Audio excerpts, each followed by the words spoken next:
When the big league teams makes you so mad you can't think about them anymore, what do? Except look on the farm.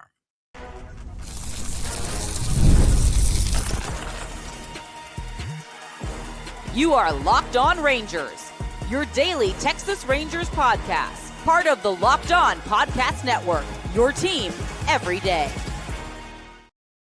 You are Locked On the Texas Rangers, the first and best daily Rangers podcast. I'm Bryce Paddock, a criminally addicted Texas Rangers fan, covered this team for 12 seasons, including all 7 as the founder and host of this podcast. Thank you all so much for making Locked On Rangers your first listen every single day. If not already, you can follow me on Twitter at Bryce Paddock. You can follow the show at Locked On Rangers. Hit subscribe on your favorite podcasting platform and on YouTube, where the best way you can help grow the show is to comment nearly any single thing below. Now, on today's show, we're talking about the farm system, about the re-ranking of the Rangers' top 30 prospects by MLB Pipeline. Talk about what I saw in Frisco last night from David Davalos makes me think maybe he's a big league starter, and a little bit of a look ahead at this series against the Toronto Blue Jays. Before we get into all that, this episode is brought to you by 5-Hour Energy Transfusion. Go to 5hourenergy.com today and use my promo code LOCKEDONGolf to receive 20% off your order. Only valid through September 30th. Order transfusion flavored 5-Hour Energy shots today. Now, last night, I told you on yesterday's show, after declaring this season dead, which I stand by. I feel like the hopes of postseason for the 2025 Rangers are dead. The hope for odd year magic from Bruce Bochy are mostly dead. And that means it's time to go ahead and look on the farm. And baseball made me so mad I couldn't see straight on Wednesday. So on Thursday, what did I do? Of course, I went to another baseball game, watching the Frisco Rough Riders in Frisco, and a lovely night out there in Frisco, not too hot, and with a pitcher who I had not seen yet before in person. I just had to get eyes on David Davalos, a guy who is now ranked in the Rangers' top 10 pitching prospects, which felt like a massive jump for Davalos, who has been, really jumping on up there, the right-handed starting pitcher who's 22 years old, made it all the way to Double-A this year, and he has been doing very well. Last night, he looked really solid. Just kind of an odd game for him in that he only had 1 strikeout through 7 innings, was incredibly economical with his pitch count. 76 pitches, 51 of those were for strikes, didn't walk anybody, only hit 1 batter, got a double play, ground out, and allowed 3 hits, but just 1 swing and miss, 1 strikeout all night in 7 innings. But it was interesting watching this guy work. I mean, he worked incredibly quickly. He was economical with his pitch count. I mean, he was filling up the zone. He was, painting on both corners, both sides of the plate, to both lefties and to righties. It felt like he never really got overmatched. He was, not getting a whole lot of swings and misses, literally 1 swing and miss the whole time, a few called strikes here and there. But overall, just was a very effective pitcher. And one of the questions that I think exists in Davalos, repertoire is, can he get enough swing and miss to be a starter at the big league level? And, when you go 7 innings and you only get 1 whiff in 76 pitches, it's kind of fair to ask that. Not just this 1 start, but just in general in Frisco. He's got 33 strikeouts in 38 2/3 innings. But it was a lot of soft contact, a lot of ground balls. I mean, including a really nice double play turn by Jax Biggers, and of course Sebastian Walcott just uncorking an absolutely massive throw with his big old arm at shortstop. He looked really good out there defensively. And so far in Frisco, it's been nothing but great stuff, great results from Davalos. He's gone, 8 games so far this season, 7 starts, 38 2/3 innings in that span, and a 1.63 ERA in Double-A Frisco, which is even better than what he did in High A Hub City. He had a 2.12 ERA in 51 innings, 68 strikeouts there, 12 Ks per 9 in Hub City, and only, I believe, 2 home runs allowed in those 51 innings. He's allowed 3 homers so far in Frisco, a little bit less swing and miss, 7.7 Ks per 9 in Frisco versus the 12 that he had in Hub City. Maybe that will start to even out, but there's just not a whole lot of swing and miss in his profile. I mean, he's a guy who's got basically 5 pitches at this point, some 4-seamers, some 2-seamers. He's got some really good command to both sides of the plate. The fastball is not, a high velocity fastball by any means. He can, crank it up there all the way to, I believe, 96 is what he's maxed out at. Last night, I think he maxed out around 94. Maybe he pumped it up to 95 for a pitch or two. But the splitter is the pitch that really is going to be his big swing and miss pitch. And that is a great pitch to have, a pitch that is very, very effective. I mean, we're seeing it coming more into vogue as of late. It has been a pitch that kind of not a whole lot of bigger leaguers threw for quite a while. It was more, used in Japan. It was mostly used by Japanese pitchers. They had a really, really good feel. There's a lot of different pitchers from Japan, like Kodai Senga, who has an incredible splitter with that ghost fork ball, which is technically still a version of the splitter. It is a very, very effective pitch. We've seen Yu Darvish bust out the splitter. Occasionally more of a slider heavy guy, but is a pitch that is very, very effective. We've seen it from Nathan Eovaldi on the Rangers. We saw it from Kirby Yates last year on the Rangers. It is a very, very effective pitch, and it's very effective to both righties and lefties, especially pairing well with a four-seam fastball. Now, there's not a whole lot of guys who use it with a sinker as well, but Davalos, I think, throws the sinker just a little bit more. He's also got a sweeper and a curveball, which he can throw for strikes and did to both sides of the plate. They're not super effective swings and miss pitches. They don't have, that much break that they're really getting some ugly swings off. There were, a lot of just confused swings, not ugly swings and misses, but there were a whole lot of weak contact, just a lot of ground balls, which will help him a lot in the big leagues. Even if you're not getting a whole lot of swing and miss, if you're getting a whole lot of ground balls, that is an effective way to live as a big leaguer. I still think his upside is maybe a 4. I need to see him a few more times, and maybe if I can see him on the right day where he's going up there all the way up to 96 and getting a little bit more life on that splitter and getting some more swings and misses on that splitter and some more chase on those breaking balls and stuff, then maybe I'll see him as more of a number 4.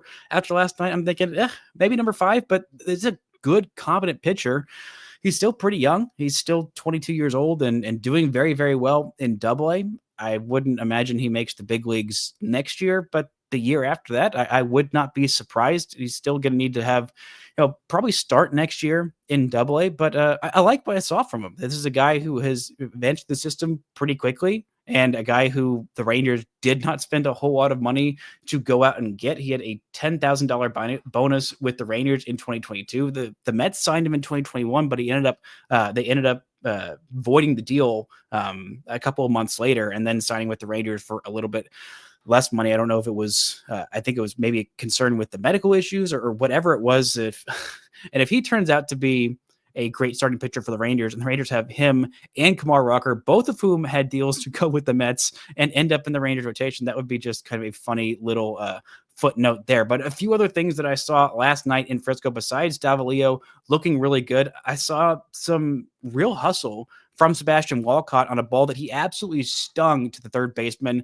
and it reached on an error, and not only turned that error a ball that just kind of got through the wickets of that third baseman. He just hit it so hard that it kind of bounced off the glove of the third baseman.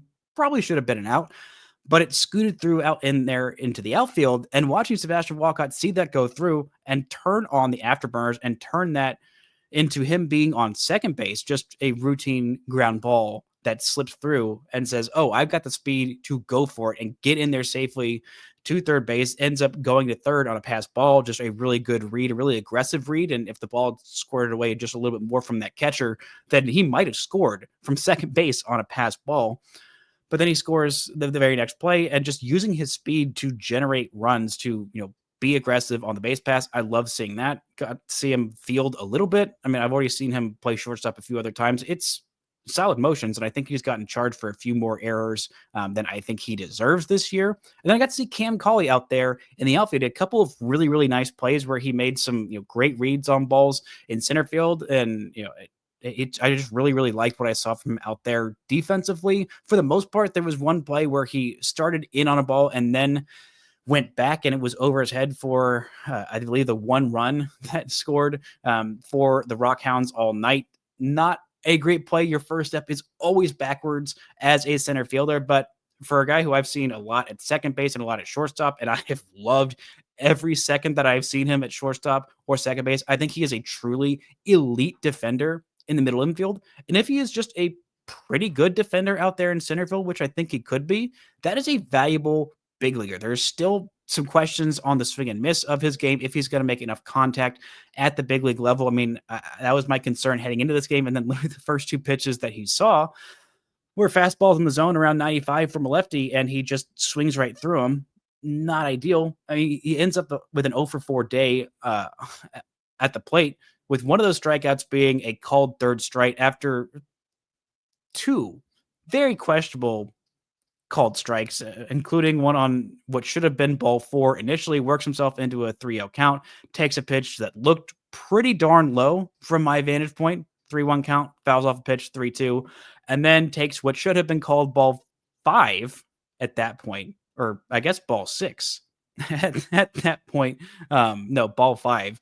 And for a called third strike, still a quality at bat, worked a lot of quality at bats in that one. And I'm still back and forth on whether I think he could eventually be an everyday big leaguer. I think he'll have to have a little bit more of a higher contact rate, especially against, double A guys when you're hitting 240 with a 708 OPS. The power is streaky. The at bat quality is solid. The speed and the glove are not going to slump. So I think for that reason, we're going to see Cam Cauley in the big leagues at some point. And also a nice day from Aaron Zavala, a very, very hard struck ball to get a couple of runs home in the bottom of the 8th inning. A 2 RBI double also struck out. Just some quality play appearances for Zavala against a lefty starting on the mound, and looked pretty serviceable out there in left field. But those aren't the only guys in the minor leagues I want to talk about. There's a couple of hitters who might just need to be on this big league club right now, including one who's already made his big league debut. Talk about that and more right after this.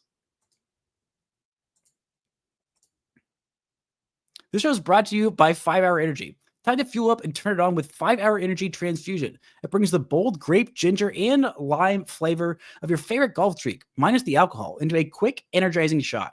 Whether you're sinking birdies or just making memories with friends, this one's a hole-in-one for your energy game. Let's be honest, some days on the course or even off it, you just need that extra boost to stay sharp and energized.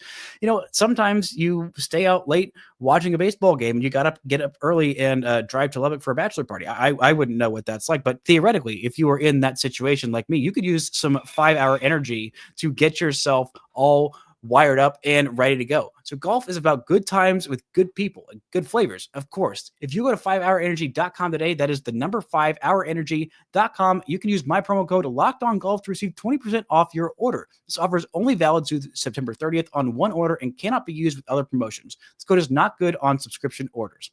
Whether you're meeting up with friends or trying to turn 18 holes into 36, get the energizing boost you need to power through. Order transfusion flavored 5 Hour Energy shots today. Shout out to the everyday for making Locked On Ranger first listen every single day. On tomorrow's show, we will be having a little bit of recap of the Locked On Rangers postcast with Jeff Biggs, talking through every single game this weekend of this big series against the Toronto Blue Jays. He'll be in your Locked On Rangers podcast feeds on YouTube and wherever you get your podcasts. Now, these guys in Frisco are not the only ones who I want to talk about, although there is a guy who I've seen quite a bit in Frisco who has been on an absolute heater. Well, I guess I've seen both these guys in Frisco, but this one just got promoted to the PCL. That is Melik Ortiz, a Rangers international, or I guess non-drafted signee in that 2020 class. There were quite a few guys who the Rangers got in that class, and Melik Ortiz has been on a freaking heater for the last couple of weeks. A couple of different Player of the Week awards, including one in the Texas League for a week where he had a 8 RBI game with a couple of homers and a grand slam. And then he gets promoted to AAA Round Rock and the PCL, and he wins Player of the Week honors there in his first week with the AAA Round Rock Express. The very first game, he went 4 for 5 with a couple of home runs, and he had 8 RBIs in that contest. And it was also tying a Round Rock Express franchise record for the most RBIs in a single game in his very first game as a member of the Round Rock Express. He has played 9 games so far in AAA this year. He is hitting .346 with a .485 OBP and an .808 slugging percentage, a .1293 OPS in 9 games, and that's even with an offer in his last game. It wasn't just this first week or so in Round Rock, this guy has been on a heater for a while now. He's now had 20 home runs this season. He hit 16 of those in Frisco in 89 games there. He won Texas League Player of the Week honors the last week that he was in the Texas League. He has just been truly on an absolute heater for the last 28 days. He has got 7 home runs in that span, hitting 351, 414, 701 slugging percentage. And that's even with the last 5 days he has not done particularly well, only hitting 150, 154 in that span. Has also been hit by a pitch 3 times in the last 7 days. But I mean, an 11-15 OPS for a 28-day span, 22 games. That is what you call a complete heater. Overall on the season, an 824 OPS. This has been a guy who has been pretty streaky. In the month of April, he wasn't hitting particularly well. Then in May, he comes out there and he hits 6 home runs. Then in the month of June, he had an 885 OPS in that month of May. And then in June, he had a 532 OPS. Then July rolls around and he completely turns it around, hits 341 for the month with a 400 on base percentage and slugs over 680. Now in the month of August, in 12 games there, he's got an OPS north of 1,000, an OBP of 400, and slugging over 600. This is a guy who he is going to have to hit to make his big league debut. This is going to be the next Blaine Crim. Just keep your eye on it. This is the next Blaine Crim. He's going to be at the guy who is, maybe a quad A player. But if you are a first baseman, which he has played the outfield, I have seen them in the outfield. He can go out there and look maybe serviceable. But this is not a guy who is going to be known for his defense, whether it's at first, whether it's in the outfield. I like his defense at first base, fine. But no matter how good a defense you're playing at first base, you have got to hit and hit for power and hit for on base. You have got to get on base as well. You've got to be a good offensive player. Speaking of first baseman, Nathaniel Lowe, who the Rangers traded to the Washington Nationals after a career worst year, he has been just straight up DFA'd by the Nationals, which is not a development I saw coming. I mean, it was not a great season for him. But my dog in the background is very upset about Nathaniel Lowe being DFA'd by the Nationals. Clearly her favorite player. But this is a guy who I think in Melik Ortiz will eventually be a big leaguer one day. I think it's going to take a little bit of time. But a guy who has already been a big leaguer and wants to be a big leaguer again very, very quickly, that is Cody freaking Freeman, a guy who I think I might have to put on my Rangers top prospects list if he doesn't exceed rookie eligibility this year. This is a guy who made his big league debut and played a couple of games for the Rangers, had a pretty big RBI double for his first big league hit, only played in 4 games, only got 7 plate appearances. And once he got sent down to Round Rock, I believe it was that very next game. No, not the next game, but the game after he got sent down. The first game back, he went 0 for 4 with a sack hit, or a 0 for 3 with a sack hit. Then his second game, after being sent down from the big leagues to the minor leagues, he says, I want back. I want to go back. I don't want to be on a bus. I want to be on a first-class jet. I want to stay in the fancy hotels. I want to play in big league stadiums. He hits 3 home runs, has 4 RBIs, also has a strikeout in that game. But in the 17 games since he has been sent back down, he has been continually knocking on that door and saying, hey, remember me? You should call me back up. It's been 72 plate appearances since he's been sent down. In that span, he has 29 hits. He has 5 doubles, 7 home runs, 17 RBIs, 4 walks, 5 Ks, and a slash line of 439, 444, 833. That is a 1277 OPS. And oh, by the way, he homered again last night. This guy wants to go back to the big leagues right freaking now. He is what you would call a baseball rat, or type of participation over at Lone Star Ball would call a baseball rat. Means that as the highest possible compliment, a guy who just does the dirty work, kind of an Ian Kinsler type, if you will. A guy who transitioned from being a catcher back in 2023. He has been just a position player and a really, really good corner infielder at third base. I've really liked what I've seen from him defensively there. He's played a little bit of first base as well. I think he has played a little bit of the outfield just a few games out there with Round Rock. He's played 4 games so far this year in left field. He plays 63 at third, 15 at second, and 11 games at shortstop as well.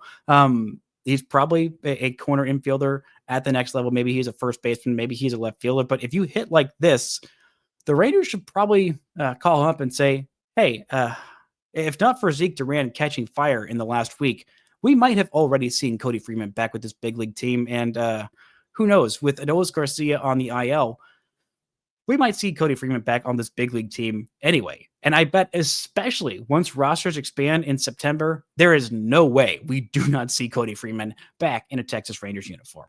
Coming up, we're going to talk a little bit about this series down or up north of the border in Canada. Can the Rangers kind of turn their seasons around, or is this just going to be another terrible series for this Texas Rangers team on the road? Talking about that and more right after this.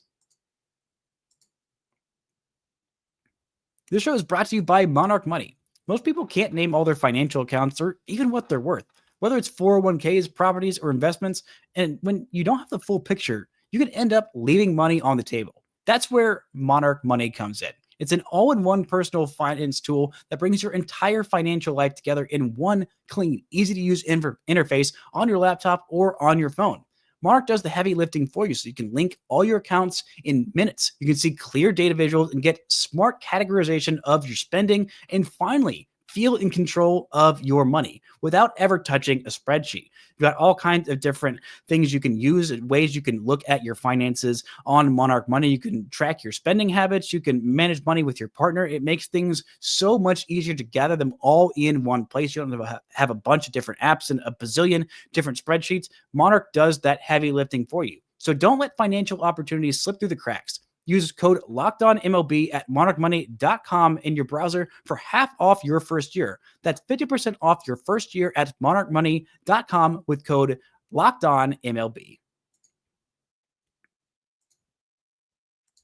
Shout out to every day just making Locked On Rangers your first listen every single day. On Monday's show, I'll be back talking about this weekend series against the Toronto Blue Jays. It is going to be a very tough series for this Texas Rangers squad, who is absolutely reeling as of late. And it is going to be a really, hopefully, good series. And we'll see. I mean, this squad has a couple of days off after just the worst loss of the season, following up the second worst loss of the season after the best win of the season. I mean, all the momentum that this team was building on heading into that trade deadline, and they have been just flat on their booties ever since. This has been just a really tough week and a half, 2-week span, entire month of August so far for the Texas Rangers. And what do they get to do? They get to head into the best team in the American League by wins and losses, the Toronto freaking Blue Jays. 71-51. This Blue Jays squad completely caught me off guard. I thought this was going to be the worst team in the American League East. I don't think that anybody before the season would have predicted that the Orioles would be the worst team in the AL East by a pretty wide margin, but it's just been that weird kind of a year. And I don't think anybody really expected the Blue Jays to be the best team in the American League East, especially since their expected wins-loss record is not the best, even in their own division, not the best in the league. But hey, expected wins-losses don't really matter nearly as much as actual wins and losses. The run differential is at plus 46, which is not as good as the Tigers. It's not as good as the Red Sox or the Yankees, or heck, it's not even as good as the Rangers. It's a little bit ahead of the Rays, who are well out of the postseason picture at this point. But real wins and losses are the things that matter the most. This has been a team that has been fueled by good vibes, the vibes that are pretty much the opposite of where the Rangers are right now heading into this series. In this series, the pitching matchups are going to be Jacob deGrom versus Chris Bassett on Apple TV Plus on Friday night. Then we'll see Patrick Corbin versus Eric Lauer on Saturday afternoon. Then following it up with Nathan Eovaldi versus Jose Barrios in the finale of this series. This is a hard-hitting team with a kind of suspect bullpen and a good starting rotation. Honestly, kind of similar to the Philadelphia Phillies, except their lineup has been much more deep than the Phillies this year. Their bullpen has been actually suspect as opposed to saying it's suspect like Phillies fans were saying, even though the Phillies have just won basically every single game that they're winning after 6 innings. This is a truly suspect bullpen, and Jeff Hoffman, their closer, who they signed to a big deal this offseason after letting go of Jordan Romano. He has been either incredible or awful. There is no in between with Jeff Hoffman. You can kind of know pretty quickly if he's going to be walking the world and giving up a whole bunch of homers, or you are just not going to see the light of day against Jeff Hoffman. The rotation has been very deep so far this season, and it just got deeper at the trade deadline when they made a trade for Shane Bieber. We will not see him in this series, but we will also not see Max Scherzer, who has missed a lot of time this year, but when he's been on the mound, he's been pretty good for the Toronto Blue Jays. A 3.83 ERA so far this season in 10 starts.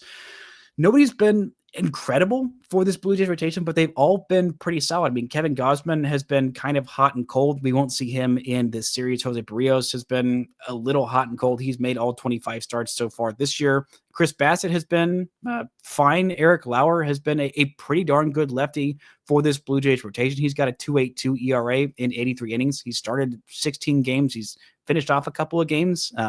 He started 13 games and pitched in 19 games so far this year. They've also got Yario Rodriguez in their bullpen. There are a few injuries that we won't see Bowden Francis in this game. We won't see Jimmy Garcia. We still won't see Shane Bieber in this series. I'm not sure. I think George Springer will be activated before this series is up. George Springer has had a completely resurgent year this year. We're probably not going to see Anthony Santander, who they signed to a big old deal this offseason, and predictably, he has been kind of bad. A guy who all he really does is hit homers. He hasn't really drawn a whole lot of walks in his career. He's done a better job of that this year, but the power has been kind of non-existent. Only 6 home runs in 50 games, but the rest of their lineup is overall really good. I mean, when you have Vladimir Guerrero Jr. holding it down and Bo Bichette having a real bounce back year this year, he's hitting 294. I mean, last year was just awful for him offensively, and now he's got 16 home runs in 119 games so far this year. Nobody else on their offense is, truly outstanding. I mean, we've seen Dalton Varsho have a pretty hot year in terms of extra base hits, but it's basically just homer or nothing. He's got 12 homers in 34 games, but he's only hitting 236. Tyler Heineman has jumped onto the scene in the last 47 games and been a great hitting catcher for them. I think we might end up seeing him DH a little bit. Alejandro Kirk is a great on-base machine and a really good defensive catcher. He's having a great year. But it's just kind of the depth of this lineup. It's not a whole lot of big names. It's just basically everybody in this lineup is at least pretty good, including Ty France, who they acquired late this year. He has been really good in his first 11 games. And Joey Loperfido, who you might recognize as the key piece in that deal for Yusei Kikuchi that the Astros gave up. He has been incredible. Love seeing a player leave Houston and then start thriving. In 29 games so far this year, Joey Loperfido has been hitting 363 with a 407 OBP and a slugging percentage north of 500, a 919 OPS in 29 games this year with the big league club for Toronto.